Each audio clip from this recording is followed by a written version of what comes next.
Well, hello there once again.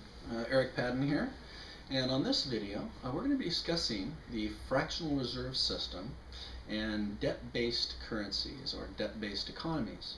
And most people aren't even aware that we are in a debt-based economy, and most of the fiat currencies around the world, the real problems that they're experiencing aren't the fact that they're fiat currencies as much as the fact that they're debt-based fiat currencies. And what this means is, from the moment that money is created, as a matter of fact, in a debt-based economy, each and every dollar must be loaned into existence. Without debt, you simply have no currency, you have no economy at all. And so, interestingly enough, most people believe that when someone goes and deposits their money in the bank, that bank, collects all the deposits from its depositors and then loans that money out to other people, and they make their money on the difference between, the spread, right? What they pay depositors and what they charge in interest for the loans. Well, guess what? It doesn't work like that, okay? Let me see if I can explain to you as best I can how the system really works, and it'll be a real eye-opener for some of you that aren't familiar at all with it. And it's taken me years, to educate myself on this. And the nice thing about the internet is that there's a lot of truth out there that if you look for it, you can find it nowadays. Because unfortunately, the same banksters that are creating all the problems around the world, and have been for many, many, many years, and one of the main reasons we created the United States was to get away from their corruption and greed. And then, there's been about 6 times in our nation's history that we fought away from these bankers. And interestingly enough, whenever we can create our currency through our treasury without debt, as the Constitution says it's supposed to be done, we have the most healthy stretches in our history. And what's happening right now, not just in the United States, but all over the world, is these Federal Reserve banks, okay, and most people aren't even aware that Federal Reserve is no more federal than Federal Express. Okay, it's a privately owned banking cartel, and it was instituted in the United States in 1913, and basically it's about bankers. It was created in a secret meeting at Jekyll Island, one of the Rockefeller estates, and we're going back to basically 1910. And if you wanted to research that, you could type in Jekyll Island, and there's been books and videos and stuff that explain it. But bottom line, it was done in secret, and these bankers created this Federal Reserve. And what it really was is a way for them to control, the currencies and everything from when money is created and not, when there's credit extended and not, create basically booms and busts. And they've been manipulating that for many, many, many years. Going way back to Europe, where there's been debt-based currencies.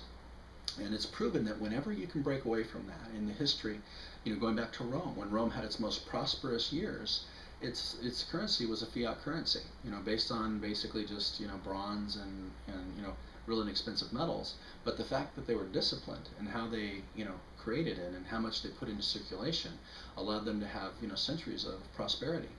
It wasn't until Julius Caesar came along and basically appointed himself God and created gold currencies, which you could easily control. And that's one of the problems with the gold or silver standard, is that you can control that. And if you decide that you're not going to allow any credit out there, basically you contract the economy, you create depressions and repossessions and so on. So anyway, what the problem is with the debt-based currency is, from the moment that the money is created, you're paying interest on its very creation, rather than it being created through the treasury with no interest, where you can build a really healthy economy that way. It's created at debt. And so what this means, when you go and you get a loan for an automobile or maybe a mortgage or what have you, most of us have the impression that, once again, they loan us the money that they've taken in deposits from others. But in reality, it is your signature that allows them to create that money from thin air. Okay, they don't even print the money. They basically just tap in a few keys. Let's use $100,000 as an example.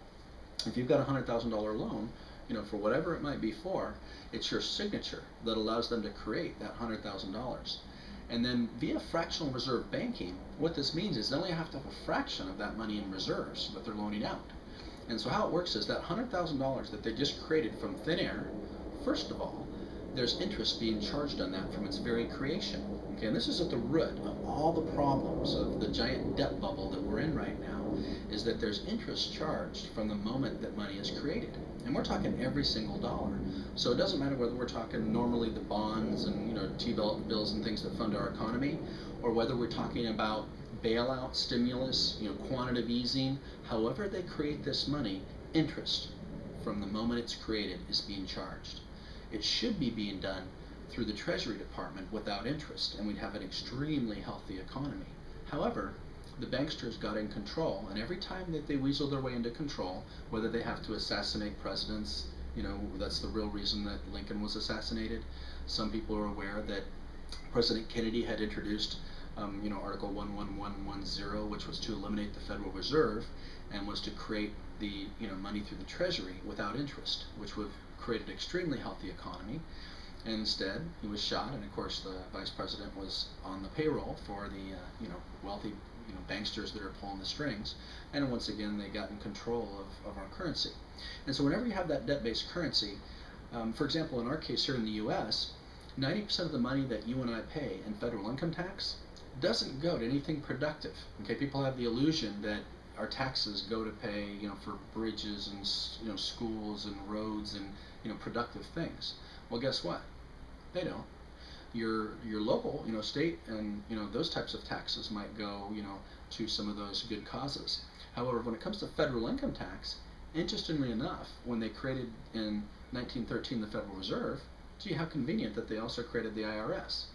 And the IRS is there to now take this big scam of making sure that our federal income tax to pay interest on an artificial debt that isn't necessary in the first place is, via the IRS collected and, fed to the wealthy banksters to line their pockets.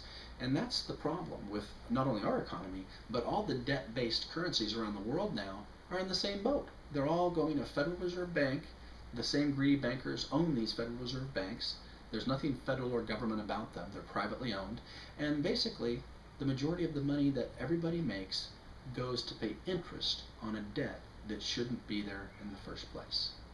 If you want to educate yourself a little more about this, I know it sounds crazy, and when it's finally exposed, it's going to make the Madoff Ponzi scheme and the manipulation of the metals and all these Enrons, things that have been exposed.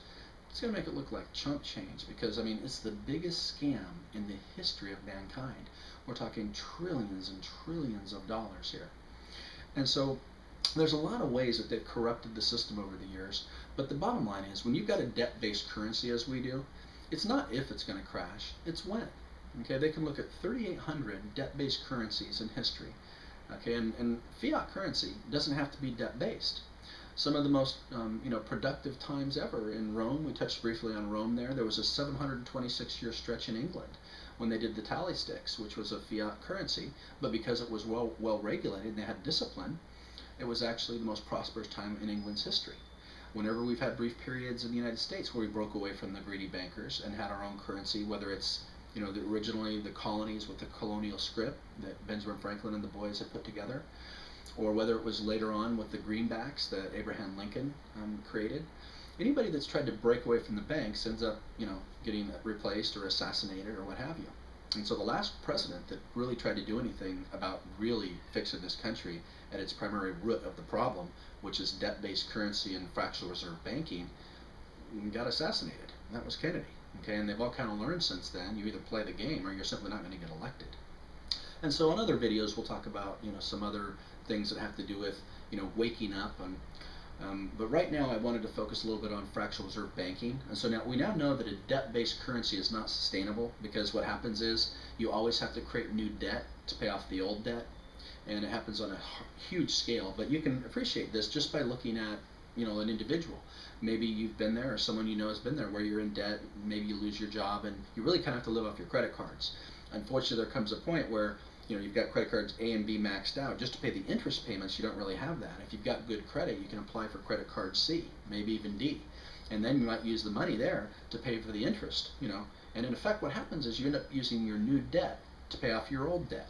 And this is how a debt-based currency, a debt-based economy works, because if you don't create new debt, you can't even keep up with the interest on the old debt. And it's perpetual, it's non-sustainable, because eventually you run out of resources. You bleed the world dry and everybody dry, and you're banging your head up against the interest on the debt. We had to just raise the debt ceiling again so we could get a new credit card to pay some more debt. Well, guess what happens farther down the road? We're literally at this point, if we stay on this track, we're going to end up, the system's going to crash. We're already spending our children and grandchildren's, futures. And so we have to wake up, okay, and we need to take this country back from these greedy banksters. And one more note on fractional reserve, it's worse than you think, okay? It's not just that it's a debt-based currency, so the odds are stacked against us and it's basically not sustainable from day one. But also, let's say you get $100,000, which we know is created with our signature. Well, Bank A gets to take 90% of that and loan it out. Okay, so your $100,000, Bank A gets to loan $90,000 out to Bank B. And of course, Bank B gets to loan 90% of that, $81,000 out. And this just continues on until basically you multiply whatever's created with, times 10. Now throw into that equation that they never create the money for the interest. Okay, you remember when you looked at your mortgage the first time you ever bought a house and you had to peel yourself off the ceiling, right? I mean, I remember my first house, 100,000. What? Truth in lending, 300,000? I'm going to spend 300,000 for this $100,000 house? Well, yeah, you get to write it off. It's a good write-off and all that. Well, long term, hopefully it pencils out and makes a good investment. But you remember we talked about they don't make the interest? Okay, when they create the money, they only create the money for the principal. Okay, that 100,000 that you signed for, they didn't create the 300,000 just because the mortgage over the long term was going to create $300,000 in debt. They only created 100,000, and what happens unfortunately is it's only the time lapse between the time a loan is created and the time it's repaid that allows the system to exist at all. Otherwise, it would immediately crash. Obviously, you're not creating the money to even pay the interest on the debts. But it's only through fractional reserve banking, which of course dilutes the money supply and dilutes your purchasing power, and is why we have inflation. But it's only through that system that you can even make this system work for a certain period of time, until all your resources are used up and you can no longer pay interest on the debt. The interest is what kills you in a debt-based system. Eventually, it'll kill you. It always has, it always will, okay? Anybody that understands basic math, you simply can't sustain a debt-based monetary system. And so in the meantime, the greedy banksters at the top pulling the strings, paying off the politicians and lobbyists and whatever it takes, they're just laughing all the way to the bank, right? They actually own the bank. The easiest way to rob a bank is to own one. And unfortunately, they're robbing all of us in the process. And so take the fractional reserve system. If you did that with discipline, and you did a fiat currency with discipline, you could make it work. The key is to create a currency that is not debt-based, that's done through the Treasury Department without interest. Anytime we've done that, anytime a country goes to that type of system, they have prosperity because they can pay their debts down. All they have to worry about is the interest on the debt itself instead of the huge interest on the creation of the money.